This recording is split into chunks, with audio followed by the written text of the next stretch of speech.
So I'm about to get real with y'all in this video. What if you're wondering if your friend might be in an abusive relationship? So I'm going to point them out here in this video today. These are 4 signs you should look out for if you think your friend is in an abusive relationship. For anyone who is new to my channel, my name is Vero. In this channel, we talk about how to heal after toxic relationships and how to glow, grow, and thrive from them. So there are a lot of videos out there explaining how you can spot the signs of whether or not you're in a toxic or an abusive relationship. But I don't think that there are any videos explaining how you can spot if your friend is in a toxic relationship or not. Now, I'm not at all promoting that you should meddle into other people's relationships.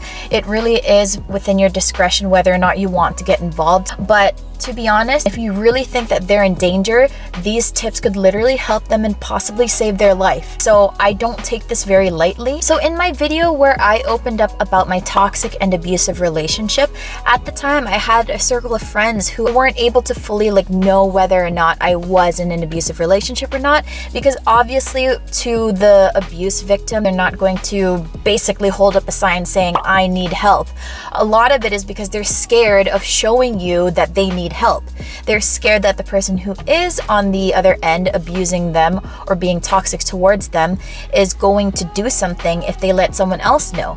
So I want to be able to let you guys recognize these signs to be able to help them, or to be able to at least seek some kind of help for them. So these 4 signs may seem subtle, but they're actually major signs to look out for whether or not your friend might be in an abusive relationship. If they check off 3 out of the 4 signs here, or if they check off all of the signs here, then I would suggest being able to talk to them or seek help for them. So I have my phone here so I can remember what to say. One of the first signs that you should look out for if they are in a toxic or abusive relationship is if they cancel on you often, leave early, come up with excuses why they can't go out. So I mentioned in my last video, based on personal experience, I wasn't able to go out and have the fullest experience out of my internship at the time that I was in. It made me miss out on a lot of opportunities, but the reason why I missed out on them was because I was worried about my partner, because they were very controlling. I was worried about what they would think, and I was worried about upsetting them.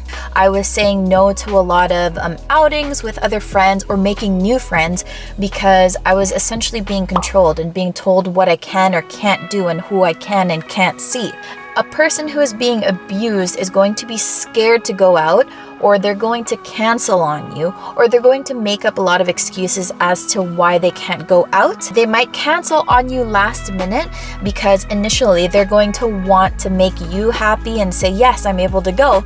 But at the very last minute, they're going to say, no, I can't, because either they got into an argument when they brought it up with their partner, or they just wanted to make you happy but knew they were not going to go in the end because they knew their partner wouldn't let them. Now, the second sign to look out for is whether or not your friend is constantly worried about upsetting your partner. It basically shows that their partner is so in control of their free will and their happiness that they're scared to upset their partner. They're scared of what might happen.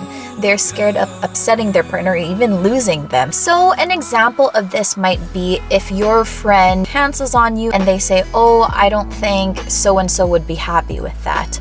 Or they say things like, I don't think so-and-so is going to appreciate the fact that I'm going without his permission. Any variation of that could point out to the fact that their partner is controlling them in some way. Now, bridging off of my second point, the third thing that you should look out for is if the way they dress or the way they present themselves has drastically changed from how they used to dress or how they used to present themselves. I see this a lot also in other relationships. Their partner would be controlling over the fact of how they present themselves and what they wear, that they would tell their partner not to wear makeup.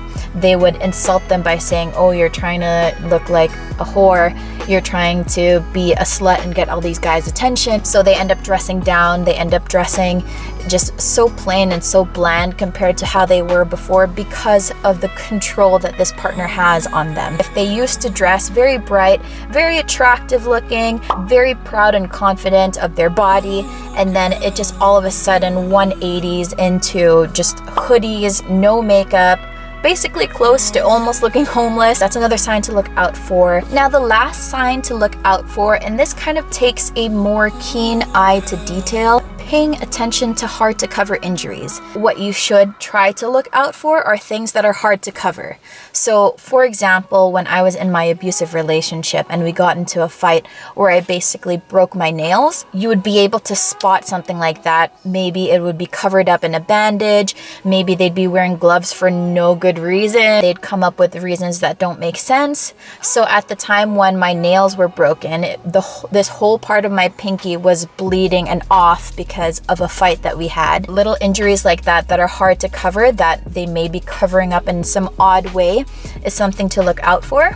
Another example could probably be any facial scarring or facial bruising that is hard to cover up. Obviously, if you see a lot of cakey makeup in one area, or even the neck area, if you find them wearing a scarf or a turtleneck for no good reason as well, in some weird areas in their neck, that's something to look out for too. Pay attention to the little details of your friend. If you think your friend might actually be in serious danger with their partner, there is always the police that you can call. There's also a non-emergency police line that you can call anonymously as well. There are also helpful links down below to organizations that can assist your friend. I will also link down below if you feel that these signs might apply to you, or if you feel you might be in an abusive relationship, those links are definitely for you down there as well. Okay, so if you have watched till the end of this video, thank you so much, and please share it with someone who might need these tips. If you found a video like this super helpful, I will continue to post more content like this. Subscribe down below. It will definitely help me in being able to help more people out there going through something like this,